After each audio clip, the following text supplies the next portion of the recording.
Bienvenidos sean todos a este espacio educativo en el cual estaremos hablando un poco acerca de una problemática social que ha venido poco a poco afectando a la educación, volviéndose cada vez más común hallar casos dentro de las aulas. En esta oportunidad hablaremos de tal situación, un poco de su devenir histórico y otros aspectos relevantes que conforman esta ponencia en desarrollo.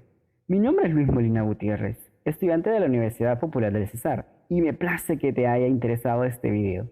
Así que sin más preámbulos, démosle inicio. La elitización en la educación. Contexto histórico. Las sociedades elitistas tuvieron sus orígenes en la primera mitad del siglo XX. Esto sucede debido a que para la época existían grandes diferencias entre los grupos sociales.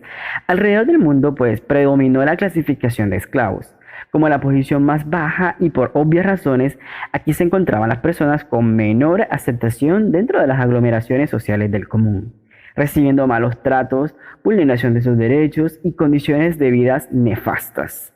Luego de esto tenemos la clasificación intermedia, que correspondía a la clase proletariada. Y en este punto se encuentra una figura neutral, la clase trabajadora. Y estoy seguro que en esta escala nos encontramos tú y yo. En este grupo se hallaban aquellas personas que debían, mediante los sacrificios, obtener las riquezas minoritarias o elementales a las cuales aspiraban como tal. Y ya en la cima de la escala pues nos encontramos con la clase burguesa, una clase con un estatus completamente favorable en todo su esplendor, ya que tenían el dominio territorial y las leyes y estatutos que regían bajo sus decisiones. Eran una especie de dictadores, contrastando en términos familiares del día de hoy, ya que imponían condiciones de vida a los esclavos con características muy drásticas. Así se formaron las primeras sociedades elitistas. Poco a poco las personas fueron adaptándose a sus roles dentro de la sociedad y se fueron estableciendo así de generación tras generación, hasta lo que es hoy en día, que se conoce como sociedades elitistas del siglo XXI. ¿Alguien se ha preocupado por esto? Sí, diversas figuras públicas reconocidas hoy en día han tenido el interés por generar cambios positivos ante tales situaciones. Personajes como Nelson Mandela, Mahatma Gandhi, Alan Turing, Theodore Roosevelt o el mismísimo Karl Marx. Este último gracias a su modelo conocido como el socialismo, donde abolió esas clases sociales que se establecían diferencias entre las personas, optando por una comunidad con igualdad en derechos y oportunidades, donde todos aportaban su grano de arena y cada quien sería tenido en cuenta con respecto a su opinión. Y sí, se han logrado cambios positivos. De no ser por ellos estaríamos cuántas décadas atrás, sumergidos en una sociedad elitista, yo diría que en su totalidad.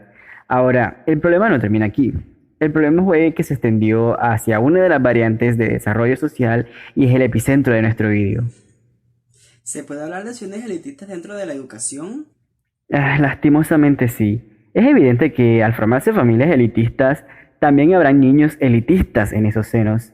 No digamos que todos adoptarán esos ideales, pero sí es la asociación más común que se puede presentar.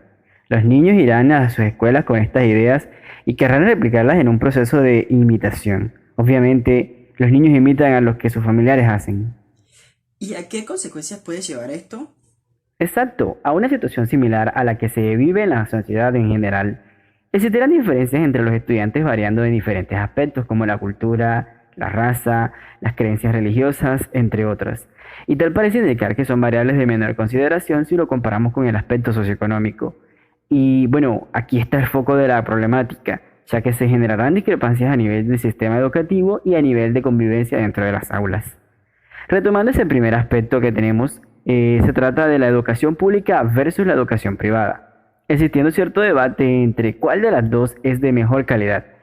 Yo considero que ambas son igual de eficientes y que todo varía en torno al estudiante como tal.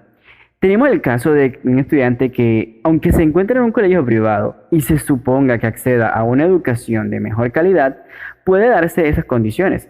Pero si se trata de un estudiante que no está motivado o interesado por fortalecer sus habilidades y conocimientos y que por el contrario asista a las clases por el simple hecho de asistir, tendremos que hacer una formación mediocre, sin importar que se encuentre en una educación de mayor reputación en cuanto a eficiencia. Caso adverso sería aquel estudiante que de verdad aprecie cada herramienta que una escuela pública le pueda ofrecer, Considero que aprovechar estos recursos al máximo forjarán en el estudiante las habilidades nuevas de forma constante, llegando a la cúspide del conocimiento requerido para seguir afrontando los diferentes retos que más adelante llegarán.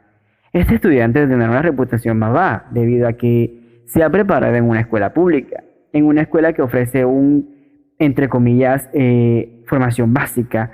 Pero si lo ponemos ambos en una balanza, decime vos, ¿cuál tendrá un mejor desarrollo educativo? Entre la pertinencia el aspecto de la convivencia dentro de las aulas de clases. Los estudiantes recurriendo a acciones elitistas en contra de sus propios compañeros de clase. Estas acciones corresponden en su mayoría a situaciones discriminatorias, como el bullying, las burlas, humillaciones u otras acciones afines, afectando severamente la unicidad dentro del aula de clase. En mi criterio personal considero que se deben aplicar valores éticos y morales en los estudiantes, desde sus hogares para que estas situaciones no se presenten. Ahora bien, Ya habíamos visto de que diferentes figuras públicas se habían preocupado por la problemática desde la sociedad como tal, pero existen figuras que también se hayan preocupado directamente por la misma problemática, pero desde el aspecto de la educación. sí, a través de los años, diversos educadores reconocidos han aportado sus granitos de arenas en la búsqueda de alternativas que promuevan una educación más equitativa, más unificada, con menos actos discriminatorios dentro de las aulas. Algunos de ellos pueden ser Comenio, Pestalozzi, Jean Piaget, Lev Vygotsky y el caso que más me ha llamado la atención, Helen Key. Esta escritora y educadora sueca supo servir de ejemplo en una comunidad europea en lo que respecta a imitar alternativas que vayan a favor de una educación innovadora. Caray, ¿qué hizo Helen Key? En 1900 hizo pública su obra titulada El siglo de los niños, una serie de anécdotas, reflexiones y demás situaciones de orden educativo basadas en las experiencias de esta mujer como educadora en múltiples escuelas a lo largo y ancho de los países escandinavos. Ella consideraba que para volver a la educación una actividad de bien era necesario hacer un borrón y cuenta nueva. Proponía una formación netamente axiológica y moral en los niños, ya que de ellos dependía el futuro de la sociedad en general. Y vaya que tuvo razón, ya que de nada sirve intentar cambiar una sociedad la cual ya está podrida, como ella lo menciona en su obra. Hay que cambiar las tornas, hay que cambiar desde los niños. En ellos está el futuro. Fue el lema central de esta gran ejemplar obra que yo considero a mi criterio como la mejor en su categoría. Entonces, ¿cuál es el objetivo de mi investigación? Generar campañas de sensibilización a estudiantes de los grados sexto, séptimo y octavo de diversos centros educativos de Valledupar, Cesar. La iniciativa tendría como una duración aproximada de 5 a 6 meses, visitando diferentes escuelas y con esto pues se pretende generar conciencia en los estudiantes de que lo más importante para ellos es la convivencia, el respeto, la aceptación y todos esos valores que son necesarios para rescatar en muchos estudiantes, ya que lastimosamente hoy en día muchos de ellos adoptan actitudes de rebeldía y oposición. Esta campaña forjará en el estudiante una nueva visión de lo que debe ser la educación ideal. Una educación donde sobresalga el constructivismo como modelo educativo, la ética y los valores como los caracterizadores de la personalidad de cada estudiante y la empatía como ese ser íntegro en la sociedad. Y bueno, mis queridos espectadores, hemos llegado al final de esta presentación. Espero haya sido de su agrado y mejor aún que esta temática haya resultado de su interés y pues en el futuro también juntos podamos hacer más investigaciones con respecto a esta temática que de cierto es bastante interesante. No siendo más, agradezco por su atención y en una ocasión nueva nos veremos con más resultados acerca de esta investigación.